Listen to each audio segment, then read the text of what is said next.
Hola, mi nombre es Jaime Alejandra García Rodríguez y como en todos mis videos, el video de hoy les vengo a explicar la práctica que tuvimos en laboratorio que recibe el nombre de coeficiente de difusión en fase gaseosa. El objetivo general de esta práctica es determinar el coeficiente de difusión en fase gaseosa de un vapor en aire en un equipo de tipo celda de Arnold. En cuanto a los objetivos específicos, tenemos medir la disminución del nivel de un líquido volátil en una celda de difusión bajo condiciones controladas a una temperatura y también determinar a base de medición de la difusividad en fase gaseosa. Para entrar un poquito más en contexto de esta práctica, el coeficiente de difusión para un sistema gaseoso puede ser medido experimentalmente en una celda de difusión, como lo vamos a hacer en esta práctica. Consta de un tubo angosto parcialmente lleno con líquido puro A, el cual se mantiene a temperatura y presión constante por medio de un baño de agua. Un gas B se hace fluir a través del terminal abierto del tubo. Debe tener una solubilidad despreciable en el líquido A, al tiempo que debe ser inerte químicamente a él. El diámetro utilizado para el experimento debe ser lo más pequeño posible, es decir, del tamaño de un tubo capilar, y el flujo de gas debe ser laminar o lo más pequeño posible.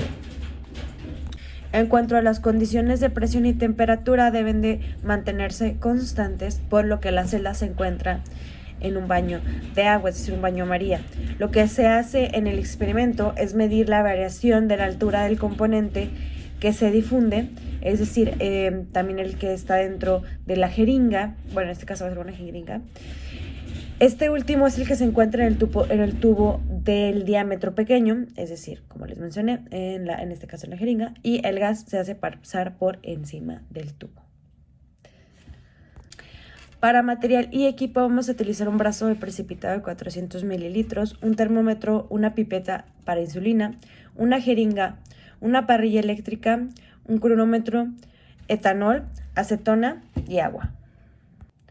Ahora sí viene el desarrollo de la práctica. Primero se coloca al baño María en la parrilla eléctrica hasta alcanzar una temperatura entre los 50 grados centígrados para empezar a realizar esta práctica. En la jeringa se coloca el líquido Prolema hasta 5 mililitros del borde. Una vez que el baño María alcance una temperatura que se necesita, es decir, los 50 grados centígrados constante, se coloca la jeringa en el alcohol o acetona en el centro del recipiente que contiene el baño María. Se deja 30 minutos a temperatura constante. Una vez que transcurre este periodo de tiempo, se procede a medir la distancia que bajó el líquido a esa temperatura. En cuanto a los resultados, bueno, aquí tenemos el nivel de líquido registrados para el etanol y para la acetona en nivel inicial y nivel final. Después, el cálculo de difusividad gaseosa a baja presión. Para el etanol vamos a utilizar esta fórmula, es en base a la teoría cinética de Chapman-Stock. Después viene la determinación del diámetro de las colisiones con esta fórmula, en donde A y B vienen representados, bueno, en el A etanol y B en el aire. Después pues simplemente sustituiremos estos datos en base a los encontrados en la tabla y determinamos el coeficiente de la energía característica al dividirse entre la constante de Boltzmann de esta forma. Después determinamos la integral de la colisión en base a la relación en donde la temperatura de referencia es de 50 grados centígrados. Entonces hacemos la división correspondiente. Después calculamos el peso molecular.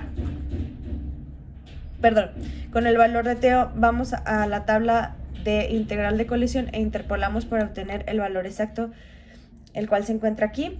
Después calculamos el peso molecular, que obtenemos como resultado 35 gramos sobre mol. Después la presión atmosférica en Durango, la vamos a calcular, que es un bar. Después calculamos la difusividad y obtenemos simplemente como resultado eso, 0.1398 centímetros cuadrados sobre segundo. Lo mismo se repite para la acetona, donde en base a la teoría de Zielman-Shakman utilizamos la fórmula, buscamos el componente, en este caso acetona, en la tabla.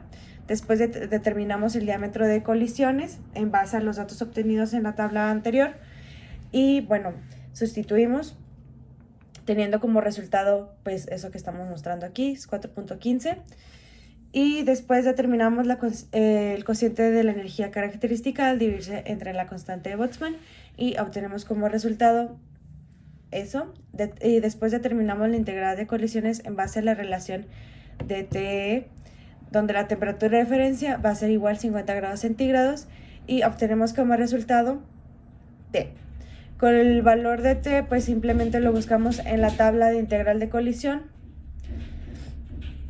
Calculamos el peso molecular a una presión, también buscamos la presión atmosférica en Durango, que es un bar, y calculamos la difusividad, que nos da como resultado 0.1213 centímetros cuadrados sobre segundo.